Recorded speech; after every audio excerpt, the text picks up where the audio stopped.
Dhaka bank business mayor অনুষ্ঠানে সবাইকে আমন্ত্রণ জানাচ্ছি। আমি ইসমাইল জারিন খান। দর্শক, আজ আমরা আলোচনার বিষয় রেখেছি আমাদের দেশীয় যে পণ্য রয়েছে, দেশীয় পণ্যের রপ্তানি বাজারের সম্ভাবনা নিয়ে আমরা কথা বলবো। আমরা দুজন বিশেষ ব্যক্তিকে স্টুডিওতে আমন্ত্রণ জানিয়েছি, যিনি আসলে ম্যানুফ্যাকচারিং খাত অর্থাৎ যারা আসলে দেশীয় পণ্য তৈরি করে তাদের মধ্যে আইকন হিসেবে কাজ করছে। ইলিয়াস মির্জা, ব্যবস্থাপনা পরিচালক, প্রাণ গ্রুপ। আমরা পেয়েছি একজন কর্পোরেট আইকন, মার্কেটিং সুপারস্টার, যার দীর্ঘ সময় ধরে আসলে এই রপ্তানি বাজার মার্কেটিং এবং এই সেক্টরে তার ভূমিকা অনেক। তিনি হচ্ছেন সৈয়দ আলমগীর। তিনি বর্তমানে উপদেষ্টা বিএনপি চেয়ারপারসনের দায়িত্ব পালন করছেন। আমরা চলে যাচ্ছি আমাদের আজকের অনুষ্ঠানে। আপনাদের দুজনকে স্বাগত আমাদের অনুষ্ঠানে আসার জন্য।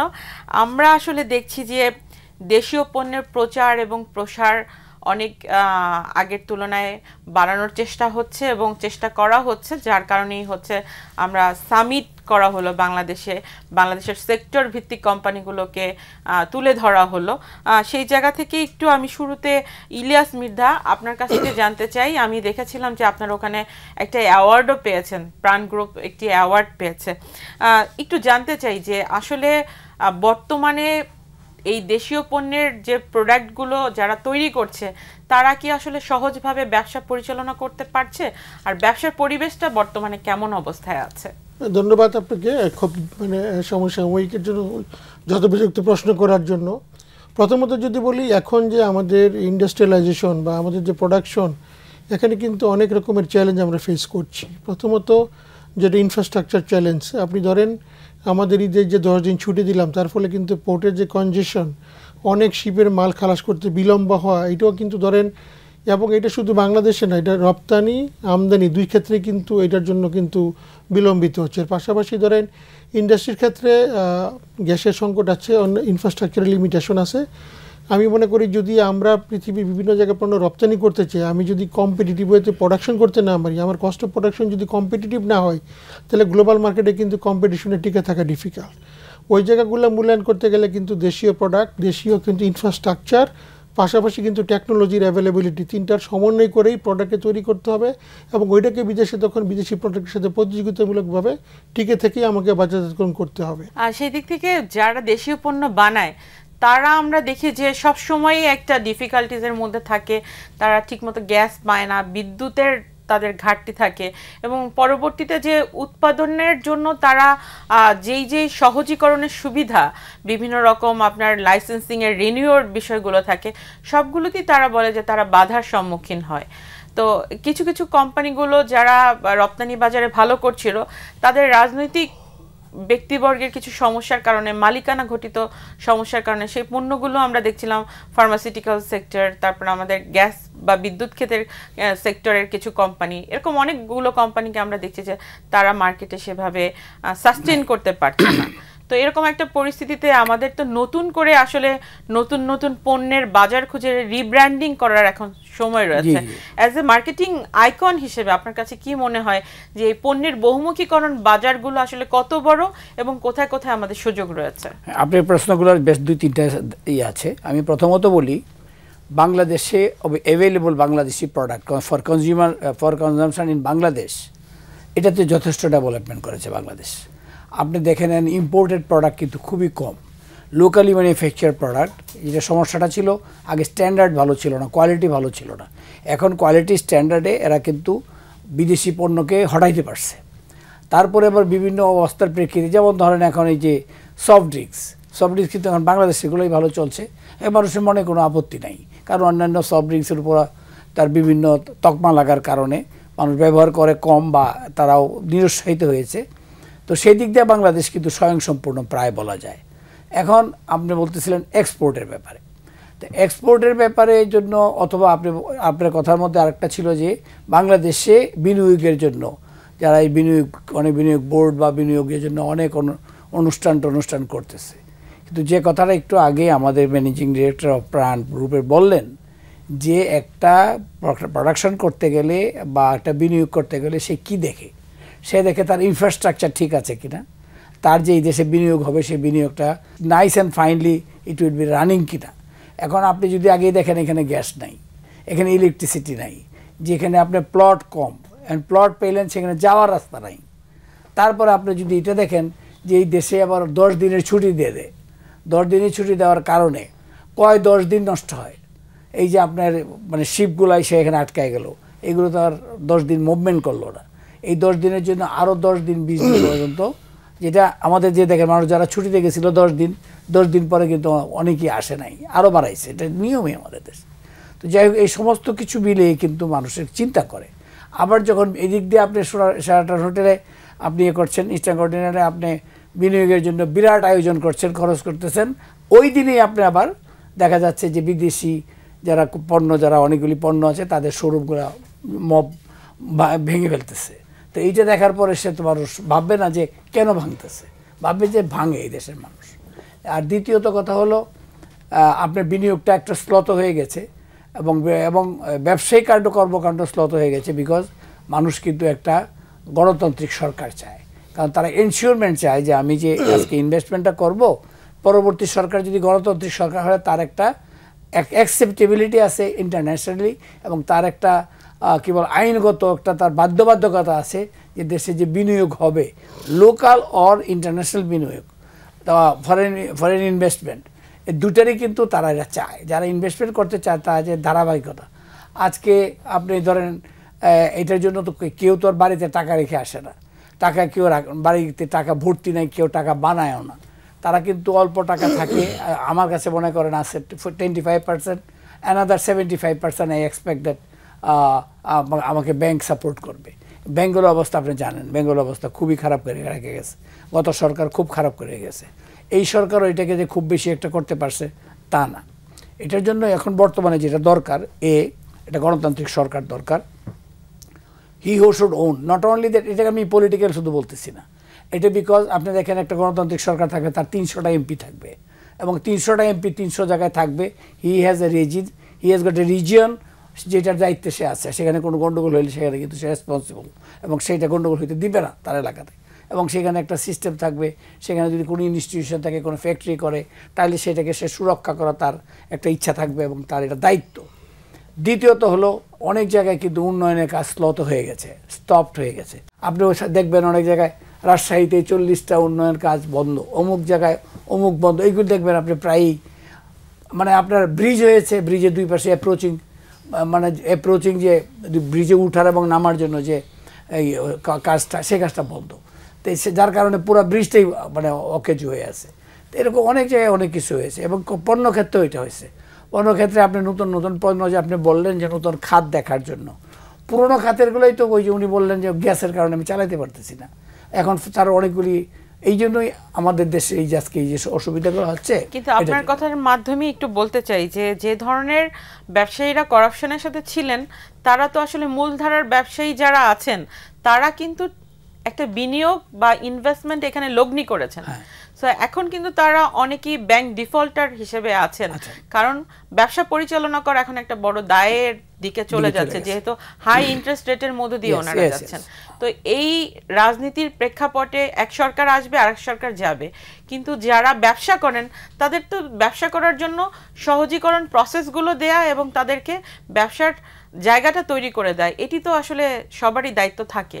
তো আমরা দেখছি যে একটা বছর কিন্তু ব্যবসায়ীরা একটা সময়ের মধ্য দিয়ে পার করছে। তো আগামীতে অনেকেই বলছেন যে তারা ব্যবসা টিকিয়ে রাখতে পারছেন না, তো তারা এখন কি করবেন? কারণটা হলো বলি, আপনি যদি 16-17 বছর পাওয়ারে থাকেন, আর আপনার যদি এরকম ধারণা থাকে যে আমি আর কোনো পলিটিক্যাল পার্টিকে কোনো স্পেস দিব না, এটা কিন্তু আমি টকিং ফ্রম আ টপ, আসলে দেখেন কোনো স্পেস দিচ্ছে না, কোনো ইলেকশন হইতে দিচ্ছে না, কেউ 5টা ভোট পাক এইটাও চাচ্ছে না। তো এইটা কিন্তু ব্যবসা ক্ষেত্রে এসে ইম্প্যাক্টেড হয়। ব্যবসায়ীরা যারা থাকে তারা আগে হয়তো নিরপেক্ষ ছিল, কিন্তু for making good business or for sustainability, for sustaining themselves, তারা কিন্তু একটা পার্টির সাথে গিয়ে সংযুক্ত হয়।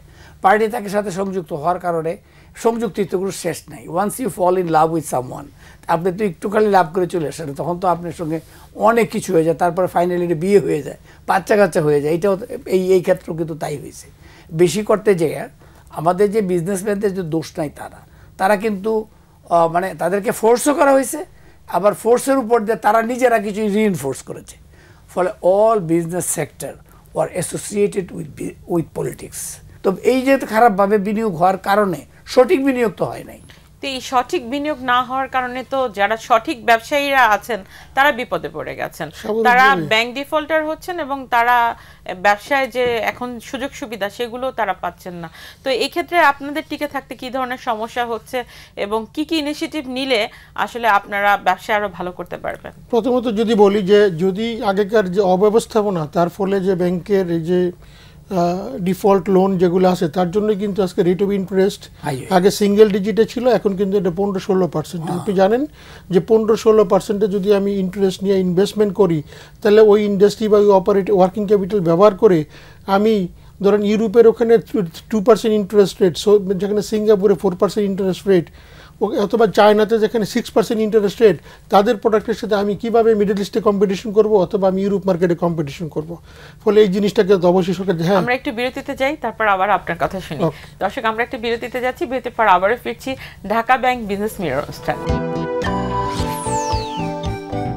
বিরতির পর আবার আমন্ত্রণ জানাচ্ছি ঢাকা ব্যাংক বিজনেস মিরর অনুষ্ঠানে। জি, আপনি বলছিলেন। জি, আমি যেটা কথা বলতেছিলাম যে রেট অফ ইন্টারেস্ট যদি এটাকে আবার সিঙ্গেল ডিজিটে আনা না হয় তাহলে কিন্তু ইন্ডাস্ট্রিয়াল গ্রোথ হবে না এবং আমি ওয়ার্ল্ড মার্কেটে কম্পিটিটিভ থাকতে পারবো না। এর পাশাপাশি সরকার কেন পারছে না? বিকজ যেহেতু তার ম্যাক্সিমাম ব্যাংকের ক্ষেত্রে ডিফল্ট লোনের কারণে ব্যাংকগুলো সিক, তার জন্য তাকে সার্ভাইভ করার জন্য তারা রেট অফ ইন্টারেস্ট বাড়িয়ে সেটা পোষাতে চাচ্ছে। বাট এটা কিন্তু উইন উইন ফর বোথ হতে হবে।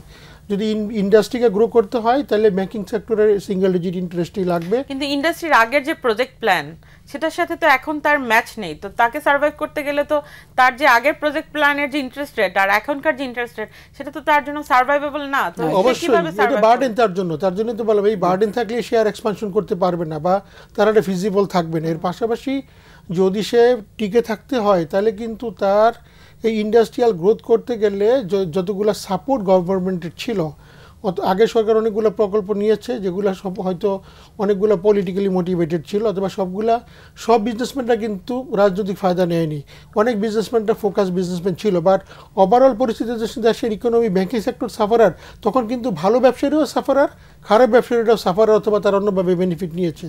তো আমি মনে করি দেশীয় স্বার্থে এই সেক্টরকে রিঅর্গানাইজ করা দরকার এবং ইন্ডাস্ট্রিতে লোনের ইন্টারেস্ট রেট কমানো উচিত এবং লোনের প্রবাহ বাড়ানো উচিত। এর পাশাপাশি ইনফ্রাস্ট্রাকচার যেগুলো আছে, এসেনশিয়াল ইনফ্রাস্ট্রাকচার, ইন্ডাস্ট্রিয়াল গ্রোথের জন্য আপনার 100টি ইকোনমিক জোন বাস্তবায়ন যদি নাও করেন, যে ইকোনমিক জোন আপনি করেছেন অথবা যেখানে ইন্ডাস্ট্রি আছে তাকে অ্যাভেলেবেল গ্যাস আপনাকে দিতে হবে, বিদ্যুৎ আপনাকে দিতে হবে, পোর্টের ক্যাপাসিটি আপনাকে বাড়াতে হবে রপ্তানি বাড়ানোর স্বার্থে। আদারওয়াইজ যে ইন্ডাস্ট্রি চলমান এরাও কিন্তু তারও সিক হয়ে যাবে। সেক্ষেত্রে কান্ট্রির তো একটা নেগেটিভ ইমেজ ইন্টারন্যাশনালি চলে গেছে এবং অনেক জায়গায় আসলে ব্র্যান্ডিংয়ের একটা আমরা দেখছি যে নেগেটিভ একটা ইমেজ আছে। তো সেটিকে কি আসলে আমরা কিভাবে রিকভার করব? আপনার একটা কান্ট্রির ব্র্যান্ডিং কিন্তু খুবই ইম্পর্টেন্ট। এখন আমাদের কান্ট্রির যে ব্র্যান্ডিংটা আউটসাইড, এটা হলো যে একটা কান্ট্রি যেখানে খুব করাপশন হয়েছে, যেখানে তার প্রধানমন্ত্রী পর্যন্ত পালিয়ে যেতে হয়েছে এবং হাজার হাজার কোটি টাকা, 7 লক্ষ কোটি টাকা এই দেশ থেকে প্রতি বছর বাইরে চলে গেছে। আপনার এটার কারণে যেটা বললেন যে ব্যাংকগুলো কিন্তু একটা চাপের মুখে পড়ে গেছে। এই ব্র্যান্ডিংটা কিন্তু ওখানে হয়েছে। তাছাড়া যদি পণ্যের ব্র্যান্ডিংয়ের কথা বলেন, আমি বলবো খুব খারাপ না। উনি আমাদের কম্পিটিটিং কোম্পানি ছিলেন এবং আমি দেখি যে প্রাণের একটা প্রোডাক্ট, আমি তো সারা বিশ্ব ঘুরে বেড়াই ওনার মধ্যে, এমন পৃথিবীর কোনো দেশ নাই যেখানে প্রাণের একটা প্রোডাক্ট পাওয়া যায় না। প্রাণে কিন্তু ব্র্যান্ডিং ভালো করেছে, কিন্তু কান্ট্রি ব্র্যান্ডিং ভালো না। দ্বিতীয়ত হলো কান্ট্রির ফেসিলিটি ভালো না। আপনি যদি বললেন যে প্রাইস তো is a very important factor, you have to fight out with India, you are fight out with Vietnam, you have to fight out with many countries on the areas. এখন এইখানে আপনি 15% ইন্টারেস্ট নিয়ে গেছেন। এখন বলবেন যে আপনার হয়তো এখানে গভর্নমেন্ট দিচ্ছে, কি ওই উদ্দীপনা দিচ্ছে, দিচ্ছে 20% করে দিচ্ছে, কিন্তু এইগুলো দিয়েও কিন্তু করতে পারতেছে না, কারণ এত এক্সপেন্সেস হয়ে যাচ্ছে। আর ওদের দেশেও তো এরকম উদ্দীপনা দেওয়া আছে। কাজেই এইগুলি নিয়ে কম্পিট করা একটা কঠিন ব্যাপার।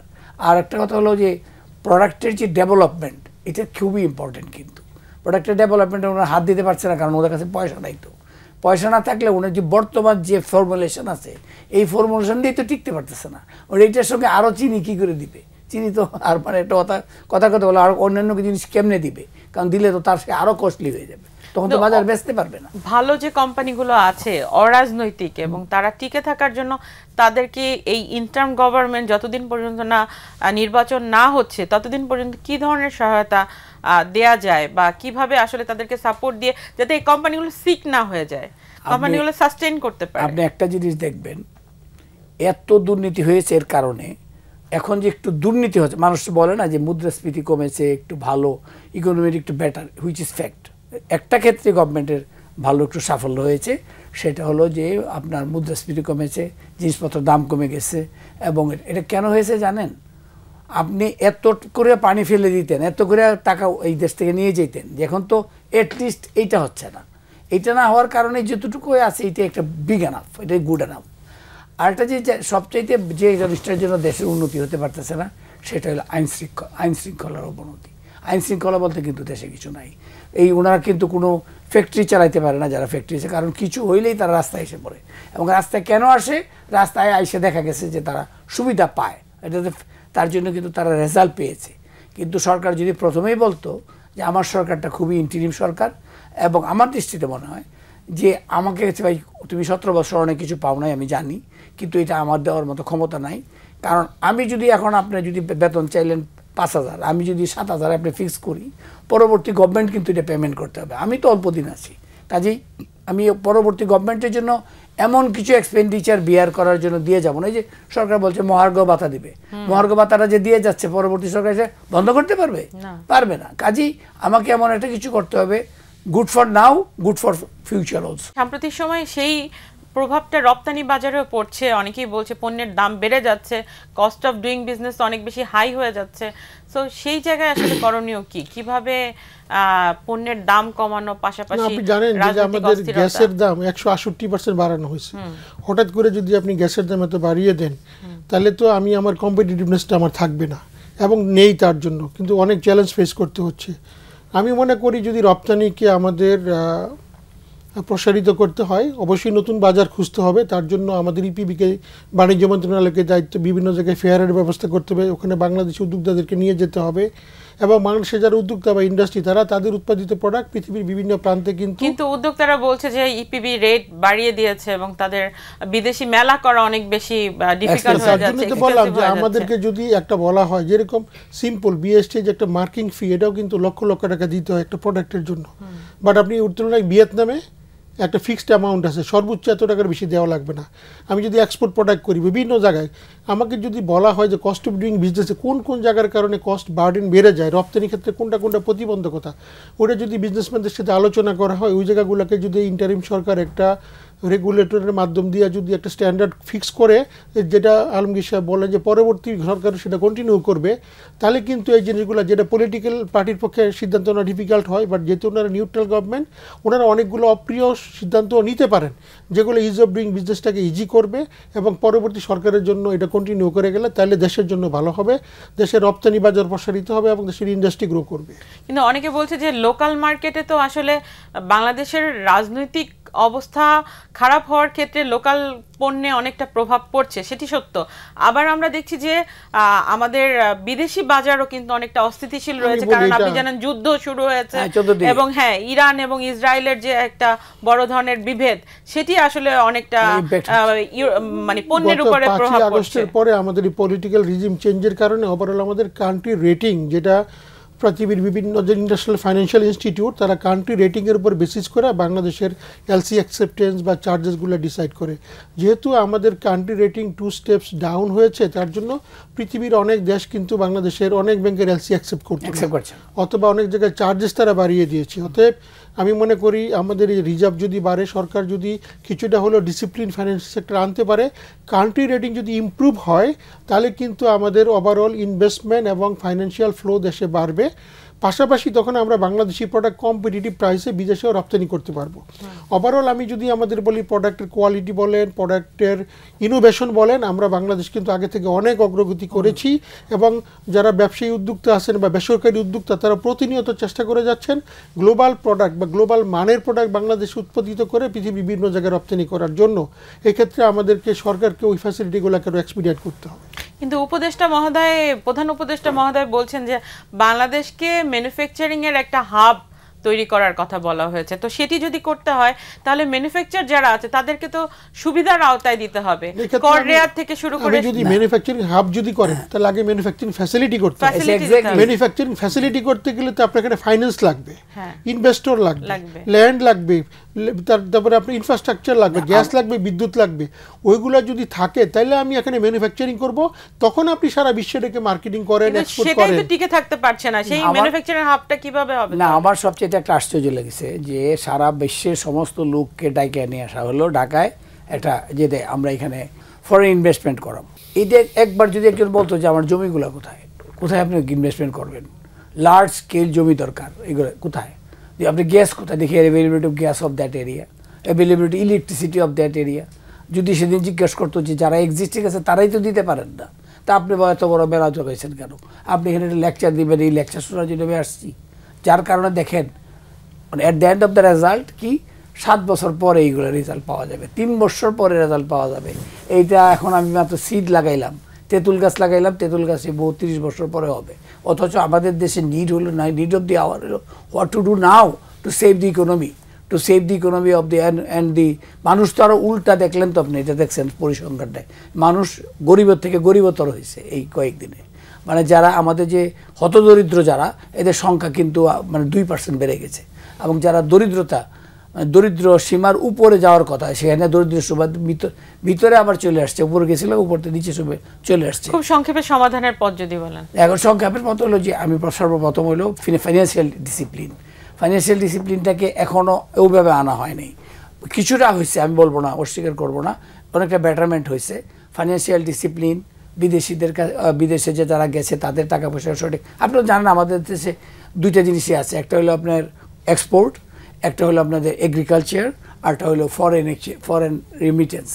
এই 3টা শাখাতে সুন্দরভাবে ফাইন ডিসিপ্লিন করা, আরটা হলো ইন্টারনেট ডিসিপ্লিনগুলো ঠিক করা, মানুষকে উদ্বুদ্ধ করা যে না, দিস ইজ এ কান্ট্রি, তুমি এখন এই রাস্তায় নেমে শোনা হাজব্যান্ড অ্যান্ড ওয়াইফ ঝগড়া করে রাস্তায় নেমে আসতেছে এরকম মনে হচ্ছে, রাস্তা ক্লোজ করতে পারবে না, এবং প্রোডাকশান এত ব্যাহত হয়েছে যে চিন্তা করা যায় না। তো কাজে ইলেকশনটা এখন ইমিডিয়েট দরকার, 1 নম্বর। দ্বিতীয়ত এই সরকারের কাজ হলো ফাইন্যান্সিয়াল ডিসিপ্লিন। যদি আপনার চাওয়ার থাকে ম্যানুফ্যাকচারিং দের পক্ষ থেকে, না, আমার চাওয়ার ক্ষেত্রে যেটা হলো যে আবারও বলবো যে ইজ অফ ডুইং বিজনেসটাকে ইজি করা, এবং ইনফ্রাস্ট্রাকচার যতটুকুই আছে তার ভিতরে ইন্ডাস্ট্রিকে প্রায়োরিটি দেওয়া, গ্যাস বিদ্যুৎ এই ক্ষেত্রে মানে প্রায়োরিটি দেওয়া, কাস্টম প্রসেসটাকে ইজি করা, এবং আমাদের দেশের উৎপাদিত প্রোডাক্টের রপ্তানি করার স্বার্থে আমাদেরকে যেগুলো রপ্তানি প্রণোদনা ছিল ওটা তো ওই জায়গায় আছে, বাট নতুন বাজারে নতুন প্রোডাক্ট নিয়ে যাওয়ার জন্য আরও বেশি ফ্যাসিলিটেট করার খুব প্রয়োজন। আমিও তাই মনে করি যে আমাদের আসলে অনেক কিছু আছে, আমাদের ম্যান পাওয়ার আছে, আমাদের পণ্যর এরিয়া আছে, শুধুমাত্র যদি আমাদের সুবিধাগুলো আরও বেশি ইজি করে দেওয়া হয় এবং